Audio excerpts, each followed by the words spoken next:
welcome back. Welcome to my channel. I'm Danny. I'm that witch next door. You are here to join me for another pre-show tarot reading before another lovely episode of my witchy magical podcast. Here, have a little cleansing today. Look it.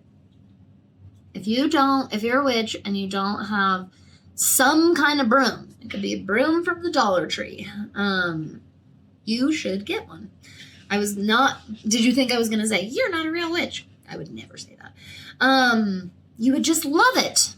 I do feel like if you identify with the term witch, I bet there's at least some kind of connection you have to the broom. But the broom is very, very cleansing. So here you go, YouTube.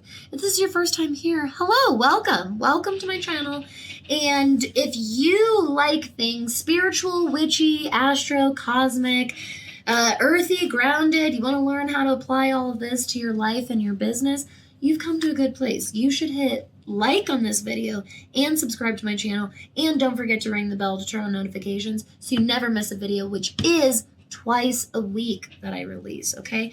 And most videos have the lovely, always adored pre-show tarot reading, which is just jumping out at us today, as always. So, everyone, if this is not your first time here, hi, I love you. Welcome back again, and thank you so much for joining me again. I invite everybody today joining me for the reading to really find yourself in a comfortable spot as much as possible for wherever you are right now. If you need to kind of make any adjustments to relieve any kind of physical tension or make sure that you feel really nice and grounded and even in your weight, go ahead and do so. If you do feel called to it, you can close your eyes so that you don't see my sweet little dog Tootsie distracting us in the background. Take a nice, deep, cleansing breath in. Exhale that out. Let go. And open yourself up to any messages, guidance, insight that you may be seeking or needing at this time. Oh, I love this reading. Hits hard though. First up, we have the Fool reversed. And the Fool reversed, we're being reckless, okay? We're not being, you think that you're being, it's risk. Sometimes you have to take a risk, Danny. This is being reckless. This is being mindless, okay? This is not listening to your guides and your intuition. This is pure impulsivity. Really, truly, leaning into the shadowy qualities of being naive. Naivety is not automatically this really like negative trait. It actually gives us a lot of curiosity. It really helps us open up to new situations. It helps us approach situations really open-mindedly as well. So the Fool, especially upright, is naturally very, very naive. We all have this, our inner child, we all have this inner naivety. Then we can really lean into this and it can start getting away from us. And I do want to let you know that this is coming from an emotional place with the Ace of Cups here. We are getting a few messages here with this. Number one, definitely this is an emotionally based cycle, reckless path that you're on at the moment. These choices are rooting from somewhere in your emotional experience, which, let's just be honest about it, 99% of the time means that we're coming from a wounded place. There's a place that is calling our attention that needs learning, awareness, and healing, okay, or reparation. So the beautiful part of this card, the other, message that the Ace of Cups really brings with us is, though it reminds us in this reading the root of this behavior, it also brings with it, as all aces do, opportunity. This means that this cycle of recklessness that you're going through right now is really, really necessary, okay? whatever it is that you are being flippant or whatever, and you're not putting a lot of thought into, again, it's something that deep down you probably know, like, I know this probably isn't the best thing, but it's not a big deal. That's very, very full reversed. The ace here brings this really beautiful, specifically in the gorgeous Deviant Moon Tarot deck by Patrick Valenza. This brings such a calming energy. The Ace of Cups always brings calming energy to me, but really look at that figure. There's a lot of wisdom. There's a lot of calm. Okay, we understand that this is the situation. I understand that these have been the choices recently and that this has been the path. I understand that these are the wounds. And there's healing there. And there is opportunity there. Think about how free you will feel when you face these and really truly heal from them. And these old wounds and these old emotional attachments to those wounds and trauma no longer hold you back. Because honestly, that's the worst part about Fool Reversed, is because the Fool is the number 0 and it literally begins the journey of the tarot, okay? It's the journey of the Fool. That's what we say is the story of tarot. When we see the Fool reversed, this is somebody who's getting so caught in that reckless cycle that they're not going anywhere. They're not even starting the journey. You're holding yourself back in this. You think you're having fun, or you think you're doing self-care. That happens a lot, especially in our community. I don't know what it is. I'm not a reckless person. You're being reckless with your time or your resources, something that is holding you back. So again, open your mind to what that might look like for you specifically. It doesn't always mean some clearly dark behavior like, well, at least I'm not like, going out and blowing all my money on shoes every single day. It's not always obvious like that. In fact, it's usually very part of us, and so it's very unobvious. But deep down, and if you don't, explore this in your shadow work. Pull some cards for yourself to really uncover where the roots might be, or uncover more truths about these wounds or about these roots in general. But really take with you the calm confidence of the Ace of Cups that there is opportunity and therefore freedom for you from this that's holding you back. You will move forward again. Beautiful, beautiful. So beautiful, in fact, that it's a wonderful transition into a lovely topic about today's episode. Hello, my witchy neighbors. Welcome back to another episode here at That Witch Podcast. I'm Dani. I'm That Witch Next Door. I'm your host, your guide, your mentor and instructor in all things magic, witchcraft, astrology, and witchy business. And pardon me while I put away the cards from the pre-show tarot reading on YouTube, which was really good, by the way. You can head over to YouTube now if you haven't caught that yet. Today is going to be a quick and valuable hitter. I'm very excited about this episode, about this specific fundamentals of magic episode. So I get this question in my DMs a lot. It's been an episode I have wanted to do for a long time. And so I cannot wait to explore and open up your door and your journey into deity worship. So if you identify as pagan, that does not automatically mean that you have to therefore identify as a witch by any means. They very often go together, and many individuals equally identify with both, myself included. And so I very easily say, I'm an eclectic pagan witch. That's probably the most accurate term for me. You can call me a kitchen witch, a death witch, and a cosmic witch, a hearth witch, a hedge witch. But the term that really encompasses all of those would be an eclectic pagan witch. But again, paganism is not exclusive to witchcraft. And witchcraft is not exclusive to paganism. There are forms of paganism and forms of witchcraft in, honestly, like every culture throughout history, quite honestly. There are belief systems across the world, across centuries, that worshipped and followed multiple deities, which is all pagan means. That's the only definition of it. You worship multiple deities instead of one. And then witchcraft is the magic practice of that culture. Okay. And some people call it witchcraft, and some people have different names for it in different cultures. But that's a good, umbrella term, I guess, or general term for just magic practice.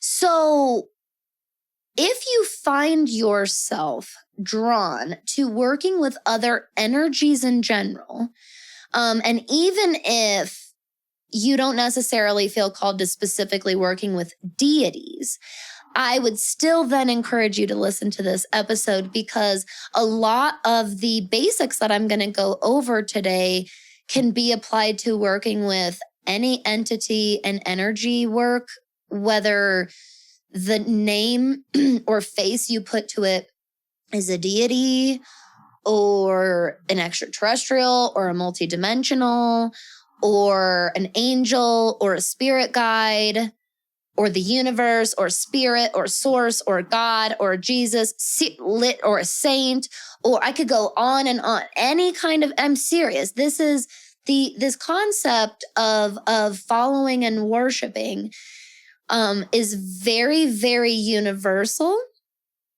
Let's just look at human history. We've been following and worshiping a higher power, I guess, that's the most accurate way to say it. Some form or forms of higher powers, like as far back as we can tell in written history, at least, And so it is this concept and this practice that we are very drawn to.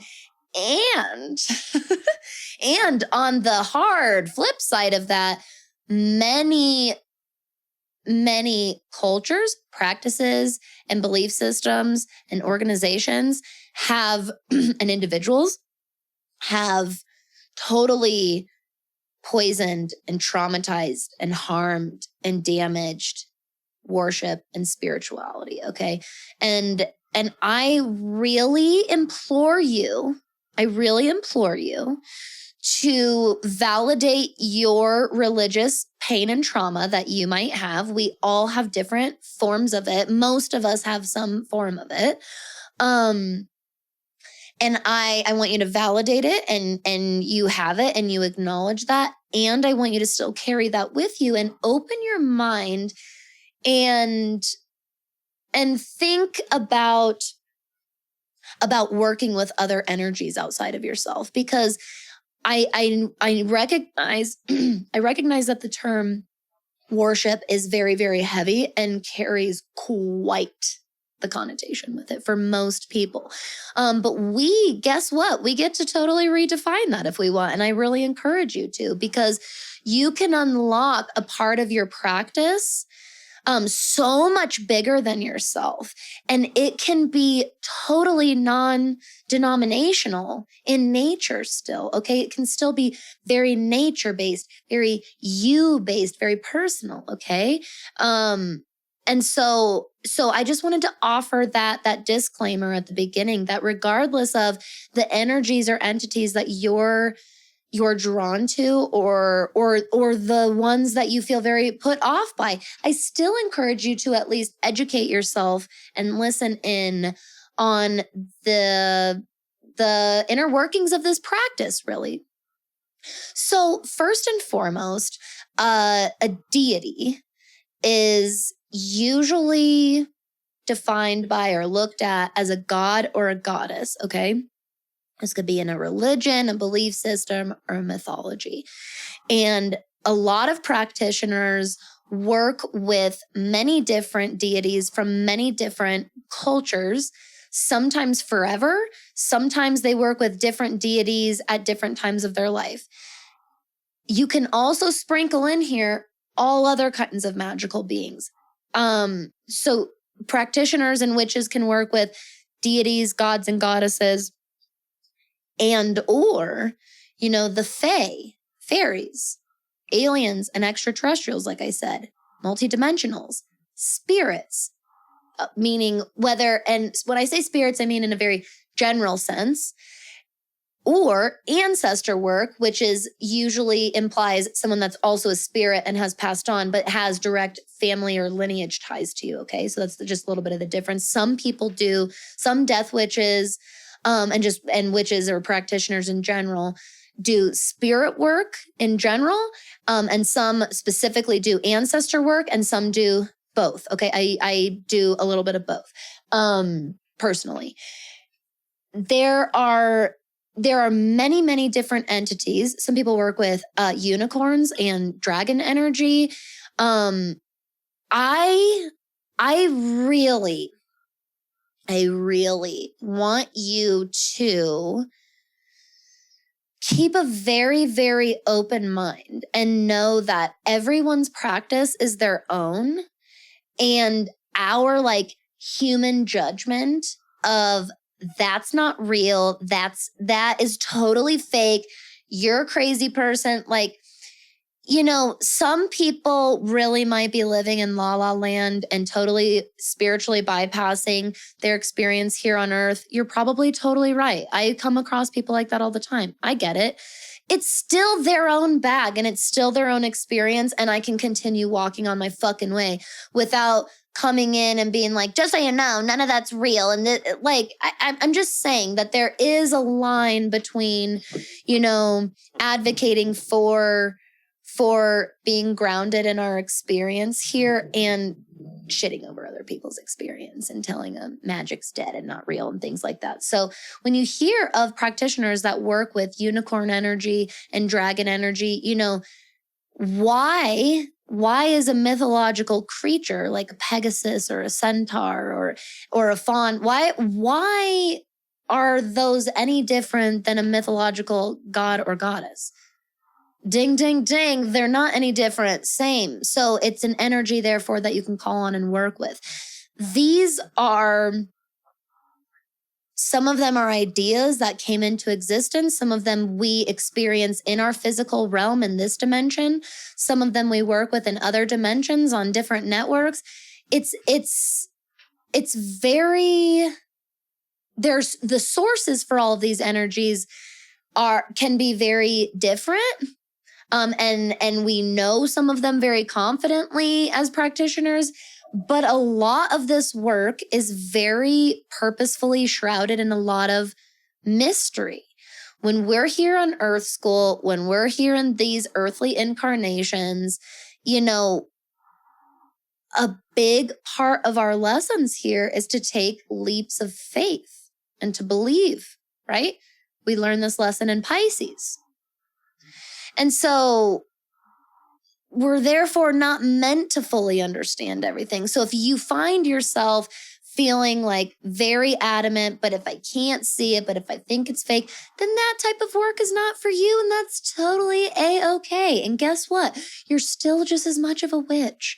You're still just as much of a practitioner if you don't identify as pagan or you don't work with any outside entities outside of yourself. So I just really, really want you to feel empowered by your choice, because that is the fundamental, for me, one of the fundamental keys underlying entity and outside deity work in a manifestation or spiritual practice, okay? You need to remember that you are always in the driver's seat. And when you are done with something, you can be done. If you change your mind and you want to be done, you can. If you want to stay with something, if you want to, whatever it is, you have choice and control over your situation, okay? So know that.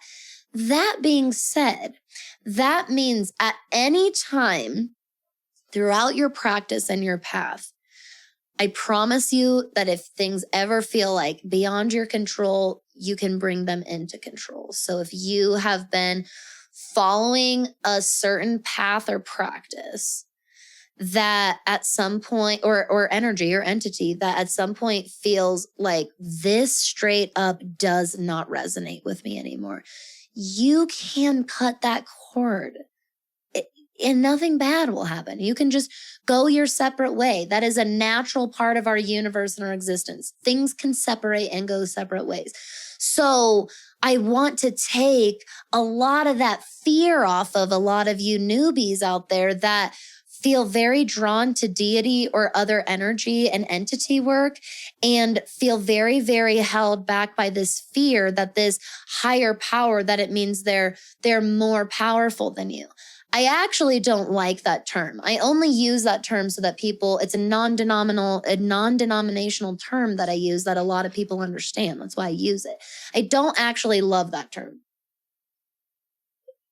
It makes this like hierarchy. And if that's how you view and practice your craft and your magic and your spiritual relationships, cool. That's how you do it. For me, it really is about equal exchange, whether it's between humans or spiritual beings, or humans and we are spiritual beings. So for me, it's a lot more about equal exchange. So the gratitude, or the quote unquote worship, right? That's what it's called. The worship that I offer my deities in the offerings that I give them, for example, to an outsider, this looks like, oh my God, look at this like you're just giving all of these things. Like it seems like it doesn't seem equal is what I mean from an outside perspective. And what I want to give you this little peek behind the curtain, if you will, if you don't know anybody that works with deities, it is actually a very equal exchange. There is a relationship and a bond there. There's a support system there. And the practitioner or the follower of that entity, and when I say follower, I mean you find this entity or this energy or deity to have qualities or knowledge or masterings about it that you can benefit and learn and grow from. Okay, so it's really similar to following somebody on Instagram that you really, really admire and interacting with them and building this relationship with them and really enjoying their free content. And so you get on your platform and you share their, like so many of you do for me. I love that you do that. You get on your platform and you share my show and you tell people, I just want to tell people how great this show is. Go share it with as many people as you can. Like that's your way of showing your gratitude for an exchange, right? Because you feel like you get a lot of value out of my show. It's the same thing with a deity. That's why it's not about like lowly person, an amazing god or goddess. And that's the old way. We don't do it that way anymore, all right? It doesn't need to be that way. We have gained knowledge. We've evolved as a human race beyond that type of worship. So you're right, okay? Is that what you need to hear? You're right. There's been lots of toxic religious worship and practice throughout so many centuries and millennia. You're right. Cool. Now a lot of us are changing that. And if you want to be a part of that, we'd love to have you. And deity worship really is much more of this equal exchange. It feels much more like a mentorship to me. That is like my favorite word to describe how my relationship with Hades feels, for example. Like that feels like a mentorship. When it comes to my relationship with Persephone, which is much, much newer. I only just started working with Persephone about a year ago. I've worked with her, but I really devoted and like brought her into the practice and created a space for her on my altar and everything, and really brought her into my practice and devoted myself to her teachings and her school, if you will, quite honestly. It's like signing up for a school about a year ago. And I really, really work with Persephone specifically on duality. This is why you see so many of those themes in the show, because I've been working so much on duality. When my practice was first focused around Hades, a lot of my shadow work and, well, even waking, just regular work in life, a lot of my lessons that would be brought to me surrounded shadow work specifically, and embracing and loving my darkness and helping other people find and explore and embrace and learn to love their darkness. This is where, we talked about on my Death Witch episode, this is where I really started encountering lessons around my fears around death and endings and change and transformation, okay? These are what my themes with Hades looked like. With Persephone, a lot of it is dualities, balance, that bringing in that life aspect, bringing in that light aspect, that spark aspect, right? Which is what I love about the Hades and Persephone duo of energy, if you will, or couple. And then I also work with, I specifically devote myself to 3, but I work with lots of other energies. Ancient goddess Inanna, who eventually became Ishtar and eventually became Venus and Aphrodite.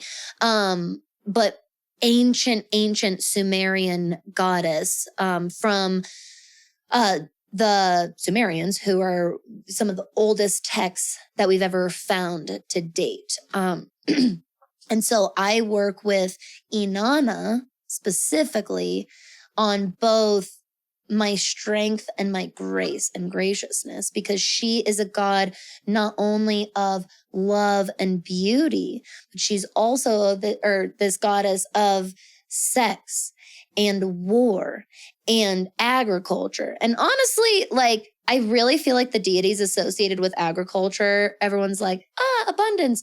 There's a lot of hard work that goes into abundance deities and abundance work. You have to work for that to get to harvest. That's agriculture work. That's back-breaking work. So there really is a lot of strength specifically that I'm reminded of in myself in my work with Inanna, and my softness and my grace. It's both. And so I really wanted to give you an idea of, why some people might work with deities and some of the things that they might get out of that work. To give you a different perspective, this is very similar, and I do this very, very much so with my astrology. You can do this same type of work with all of the planetary bodies as well. And many practitioners and astrologers and witches do. I make and create offerings for the planets very regularly. I guess the only reason I don't say I'm devoted to them the way I do with my other 3 is because Hades, Persephone, and Inanna, I have altars for in my house. And then with the planets, it's a lot more of honoring and working with them in my studies, in my work, obviously. And the offerings that I give to them are honestly, they take place a lot of times at my desk, during work time or during study or things like that. When I go to brew myself a cup of tea, I'll brew a cup for Saturn, or I'll make a cup for Mercury. I'll pour a shot for Mercury on a Friday night, especially during a Mercury retrograde to kind of sweeten the situation a little bit. I definitely do that. And so, yeah, I really want a lot of you that don't do deity worship or work with outside energies to pick up on the laid back, casual, like, it's sacred work, but that doesn't mean scary. And I think that we need to be reminded of that. Sacred doesn't have to mean scary, and sacred doesn't even have to mean intimidating. When we embrace the fact that we're all beings of this universe, it gives us that greater equality, and we don't put so much of our power into the hands of other people sometimes, or other energies or entities. And sometimes those other energies or people or entities didn't ask for that power. I remind clients, for example, all the time, I don't make your decisions for you. That's for you. And I don't even just say that in like a lecture-y way. I mean, like, you have that power. You think I know so much more than you because I have studied and learned this skill, taking astrology, for example, so well. And, it does give me a deeper understanding, or a more or different understanding, I guess I should say. But ultimately, I don't have any more knowledge or power than you over your own life. Nothing does. When I tell you you create your own reality, and I mean the creator of your own reality, like when especially it comes to the metaphysical space, babe, you can do anything. You can work with anyone. You can protect yourself against anyone. You can remove any kind of bad energy anyone sends on you. If you need a reminder of that, don't forget, go back and listen to the Cleansing 101 episode. You are that witch already, I promise. So if you're feeling called, especially by a specific deity, you get to choose. If you're feeling called and you want to, and you're feeling intimidated because of your conditioning, of course I encourage you to still explore that. Exploring doesn't mean committing. But if you're feeling called or noticing signs or messages from a deity and you specifically don't want to work with them, you don't have to. That's totally okay. Once you understand your boundaries, or at the very least, because you might find some of your boundaries along the way.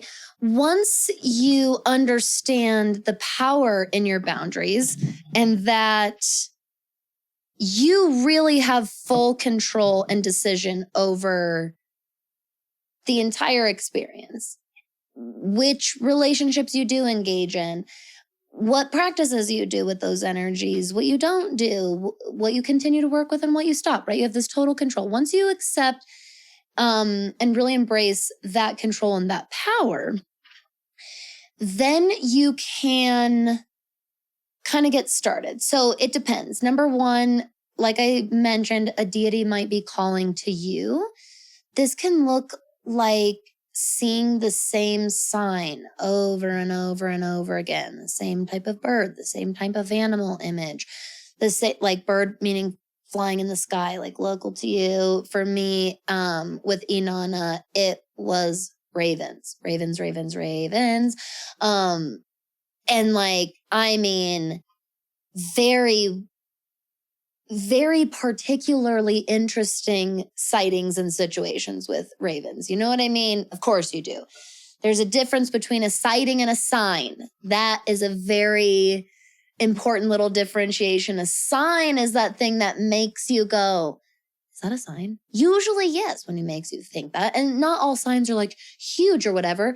They might just be, like I said, a deity or an entity like putting out feelers to you and like calling to you. And they do this in a human form that we can understand here in our understanding, here in our reality, here in our dimension, okay? And so pay attention to little signs like that. It could be seeing a symbol over and over again. It doesn't have to just be like an animal spirit, okay? It can be seeing the same symbol over and over again. With Hades, it was definitely skulls and skeletons. And again, these were very interesting coincidences, things that kind of made me, so that when I decided to reach out, and this is kind of the next step, when I decided to reach out and figure out who it was that was calling to me, for me with Hades, for example, that was through tarot. With Inanna, that was through meditation. Persephone was also through meditation, through a download I received.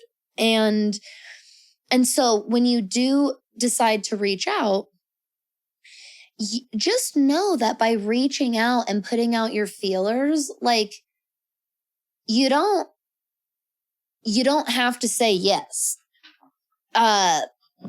The reaching out part doesn't commit you to anything. That's all I wanted to make note of there. But if it's something that you do want to consider at the very least, I still encourage you, even if you're like, right on, I've received this download, or I know in my intuition that this is, fill in the blank for whatever energy or entity it is. I still really encourage you to do your research on what working with that energy or entity is like, what it looks like, what other people have experienced, different attributes or traits around them.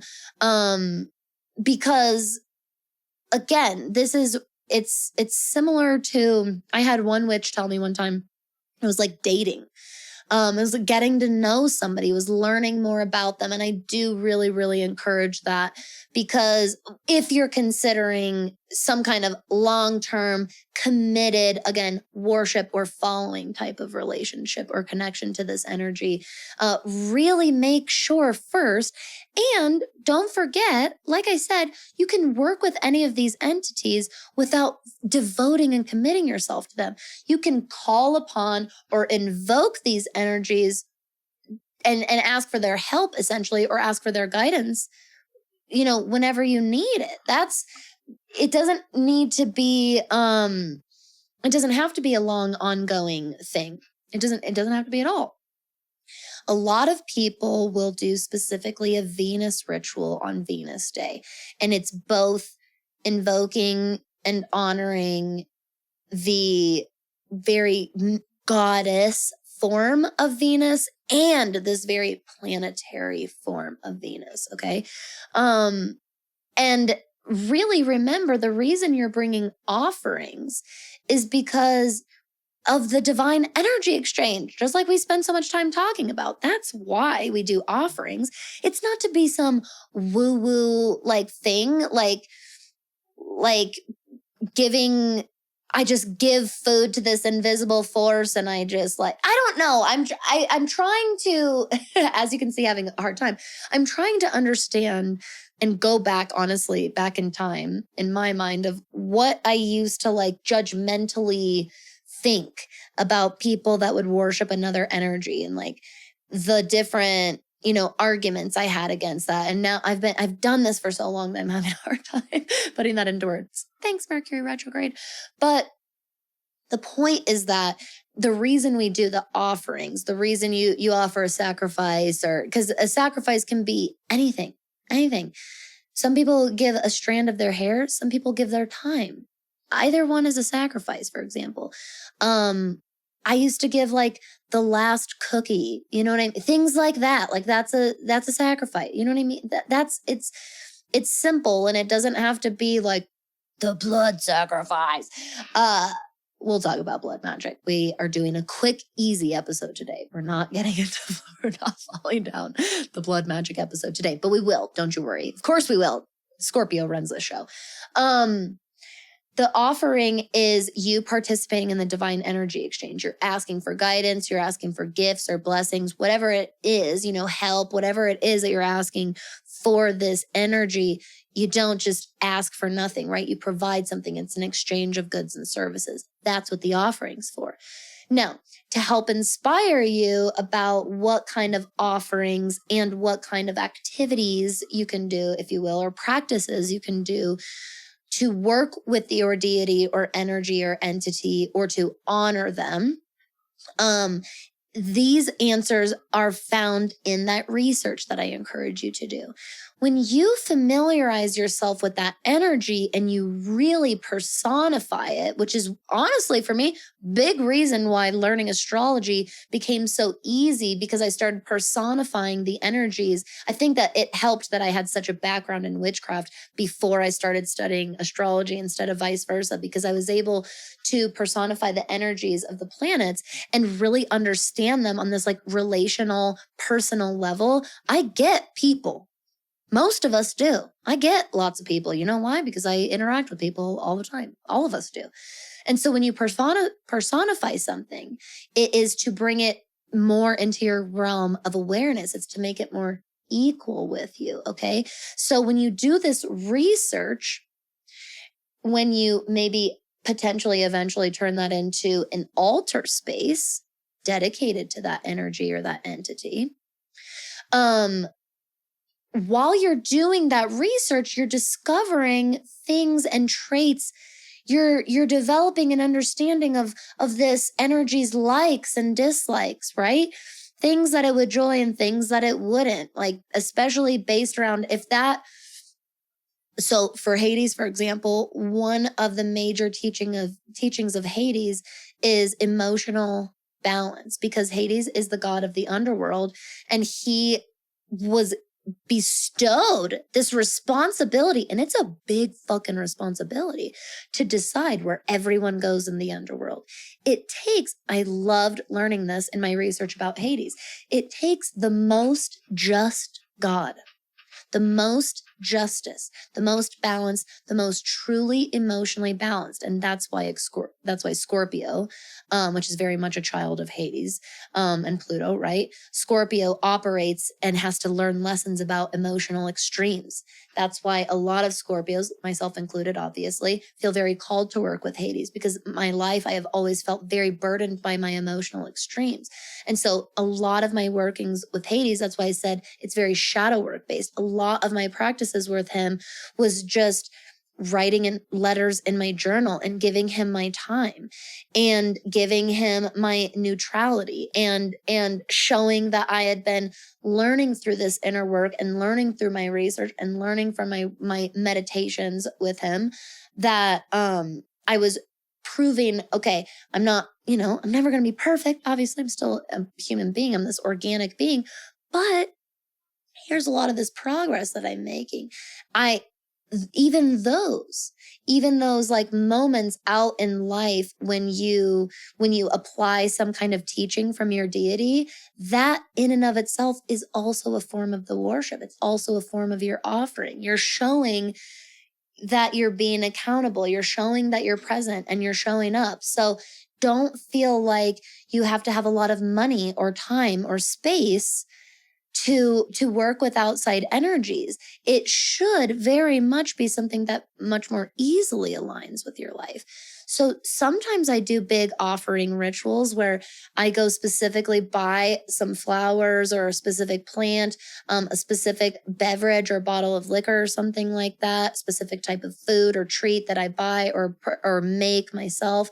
Or a little gift that I find out in nature or buy at the thrift store, whatever it is, right? Those little offerings and gifts, those are great. And sometimes I do that and I make these big rituals. The vast majority, and I mean vast majority of my deity worship and relationship is in a lot of my mindfulness work. A lot of you know that I'm a very mindset centric practitioner in general. I teach people and work in the mind very often. I think this is my Pisces moon, very, very much so. I do a lot of mind work and work with the subconscious. And so a lot of my work is visualization, it's meditation, it's my conversations out loud with these deities, it's my remembering and hearing and allowing their messages to come forward in a moment of teaching and a moment of realization and not hiding away from it. That's really how I feel and am so active in my deity relationships and in my worship is I really just try to be accountable for my teachings and the things that I've learned along the way. I also come up with affirmations and mantras that I dedicate to them or that I interpret and like take from meditations or things that I learn about them in their lessons, right? And I'll take that and turn it into an affirmation or a mantra. That's where the strength and grace came from with Inanna. That is just a short, simple, quick phrase that whenever I feel her presence, like reminding me of something, that's how I honor her or I acknowledge her in that moment. I go, you're right, strength and grace. Okay. So, really, it doesn't need to be this super crazy set aside amount or huge amount of time that you set aside and money that you put towards this.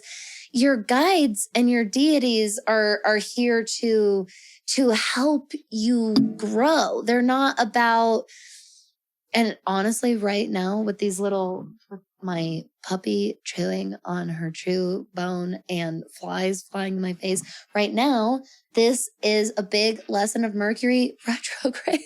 And Mercury is like, what if I annoy you? What if I annoy you? What if I annoy you? Will you explode? Will you explode and blow up and edit all of this out? No, I'm going to use this as a teaching moment and I'm going to blaze through it. Okay. That's me working with Mercury in that moment. I really, really do. Just in purely in my mind, I incorporate the lessons and messages of these outside entities into my daily life and work and relationships wherever I can. And that is me bonding and working with these energies. And yeah, sometimes I give them offerings and things. And again, the internet is a beautiful, beautiful place to do that, to find those things. I've mentioned before, one of the best couple of places, or two of the best places, are Tumblr, surprisingly, and Pinterest. Really great. TikTok is growing and not too bad for some deity worship information. And some are, oh, look at me succumbing to the Mercury retrograde. It's a good thing she's so cute. That's a really good source to start, is Pinterest and Tumblr. But on TikTok, I encourage you to, no matter where you are, fact check and do your research. The only reason it's a little easier on Tumblr and Pinterest is I just find, on a majority basis, a lot of the people that write the different articles source them. I find a lot of them to be sourced. So that helps a lot, because when you're doing deity work, a lot of the information we've developed around the traits and characteristics, if you will, of these gods and goddesses, specifically when it comes to, or any mythological energy specifically, we're going off of mythology, we're going off of stories, and we're going off of the telephone effect of these things being passed down by word of mouth. We're talking about them going through multiple language translations. And so a lot of this is gut and intuition work, don't get me wrong, but that's why you have to do a little bit, especially when it's for like mythological. Nah, I'd say it with all of them. Any energy, whether it's extraterrestrials and aliens, spirits, I really would just always encourage you to do your due diligence when it comes to research and learning as much as you can, because it's not a human. You can't go out to dinner and ask them these human questions and this human sits there and tells you. It's a very different kind of relationship. So you have to get to know them in a lot of different ways. So really, truly, I find that in your study and learning and research is where a lot of that getting to know part happens. And then as you start working with that deity, so you can dedicate certain tools to specific energies. So I have a deck that I only use and read with Hades, period. I have a journal that I only use and write to Hades in. You can do this with certain crystals, pendulums, right? Decks, runes. There really are so many things in that way, and use that as a form of communication and a form of bond. But again, free 99, you can also just ground and center and cleanse your energy and set the intention and ask that energy to come forth to you in meditation. And you can really allow their energy to come forth. And you might see images, you might see words, you might hear words or hear phrases. You might see a being and you might have a conversation, or it might just show you scenes. Whatever it is, open your mind and absorb this as easily as you can, as neutrally as you can. And when you come out of that meditation or out of that channel, then I personally recommend either talking out loud, like in a recorder, like on your phone recorder or on your computer, or writing it down on a piece of paper or your journal. Because I think in that reflection process after is really, really when you get the big answers. Sometimes while you're in meditation, you do have some of that understanding, that like waking understanding, but it can be very dreamlike. And so it's important that you do that very grounded step afterwards of bringing whatever you experienced in your mind in the ether and bringing it into your reality and existence here on earth, so that then you can make sense of it and understand it better. Okay. It's free to meditate with your guides and your deities. And there's tons of guided meditations online if you are intimidated at all about doing this on your own.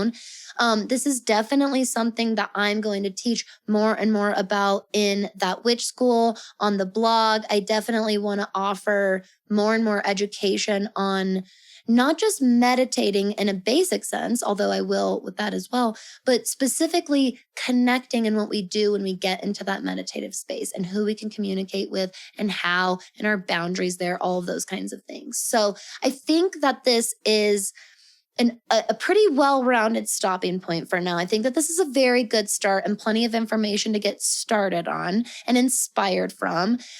Please, my inbox is open. I would love to talk. If you have any questions around this episode, if you feel like you've been being called by a deity and you're feeling a little stuck in what direction to go, I'm happy to be, the one that gives you a little push in whichever direction you need. That being said, I did want to take just a couple minutes at the end here to update all of you on my platforms and my content and stuff.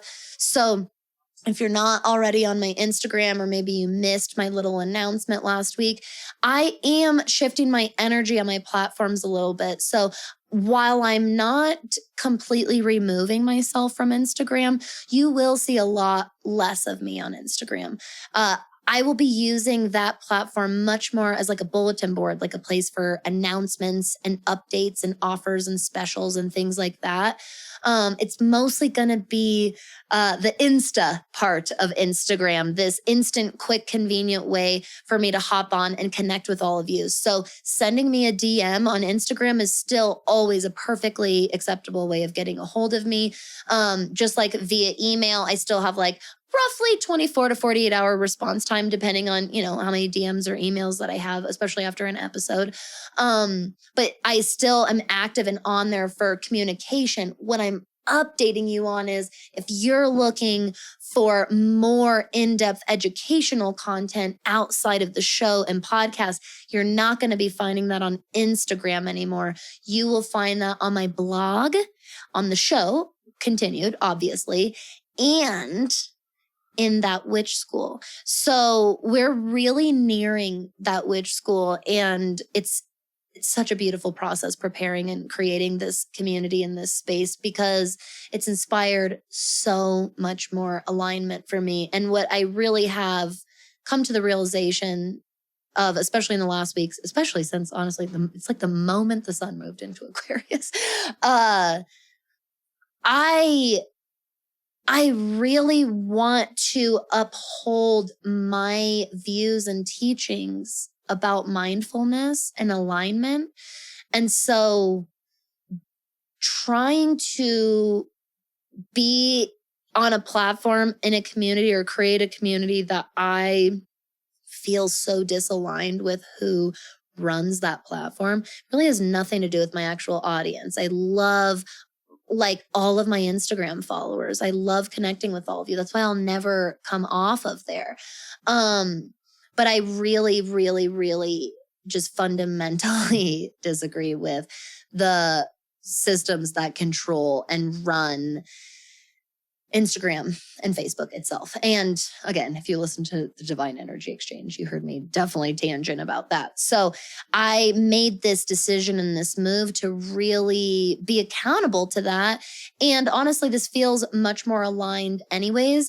The biggest reason truly why I feel so like capped and dimmed on Instagram is because there's not, for me, at least as a user, there's not nearly as much creative expression and exploration for me there. I can do so much more with my educational content on my blog and on the podcast, as my free platforms, and then whenever you are ready to go more in depth, then I really encourage you to consider joining that witch school after we launch in spring. And I can't believe it's going to be so soon. So that witch school, for any of you that are curious, there's so many of you on the wait list. It's insane. I've had the wait list open for a little while now, and we're just over 70 people already on the wait list. This is just amazing. But what you can look forward to expecting, all of you amazing, magical little witchies of mine, is a big chunky membership with very, very high value packed educational lessons and content, anywhere from classes and courses to exercise and homework. And that branches off even more into spells and recipes and spreads and discussion points and all kinds of stuff when it comes to the educational content. But I'm also incorporating a really, really important community aspect into this and really bringing that school community feel into the membership. So we will have a group all to ourselves over on Mighty Networks. And this is a place where we can grow and learn and relate to each other together in a safe space. Free from imposter robots that I also ranted about in my Divine Energy Exchange Part 1 episode. So there will be this community aspect on Mighty Network so that we're all really accountability buddies. And again, growing and learning from each other, collaborating with each other is a big thing. And then this will also give way to group events that will be available to the public to purchase, but those events will come for free or discounted for members of that witch school. And then discounts are going to be applied completely site-wide. If you've worked with me before, you know that I really try to offer as many discounts as possible if you've worked with me before, because I love working with you over and over again. All my fixed energy in my chart. I just want to work with you. And see you grow and cheer you on. And so, these events will be looking like workshops, one-off classes, things like that. Sometimes it'll be in magic. Sometimes it'll be in certain aspects of astrology. Sometimes it might be growing and developing your professional business. While these classes will be available for drop-in purchase, they will come again for complete free entry or very discounted entry for members. And then these discounts will apply to my one-on-one services. You'll get a discount on my mentorship program. If you're in the school and you decide you want to do the Think and Grow Witch mentorship, there will be a discount because you're a member. When I launch my merch shop later this year, you will definitely get discounts on podcast and show merchandise and things like that, and just fun witchy merch that I'm excited to get to all of you. So tons of benefits. Quite honestly, this is the tip of the iceberg that I could give you in a description and spiel without totally losing you. So just know it's this and so much more. I cannot wait to see you there. And if you have any questions on any of this, of course, reach out to me. Don't forget to sign up for the wait list because you're going to get a really amazing gift and discount and special offer when we do launch in spring. So you want to make sure you're already on the wait list. But if you have any questions about anything, I'm an open book. I'm totally transparent, and I would love to help guide or answer anything for you. All right. You can find answers to this and more, my contact information on my website, thatwitchnextdoor.com. All of you witchy neighbors of mine are absolutely incredible. Thank you so much again for tuning into another episode. I hope you have an amazing rest of your day. We have got a really cool Aquarius new moon coming up and an even cooler Aquarius new moon shadow chats with Ashley coming out on Friday. So you don't want to miss that. Make sure you come back. All right, everybody. I love you. Stay safe and stay magical out there.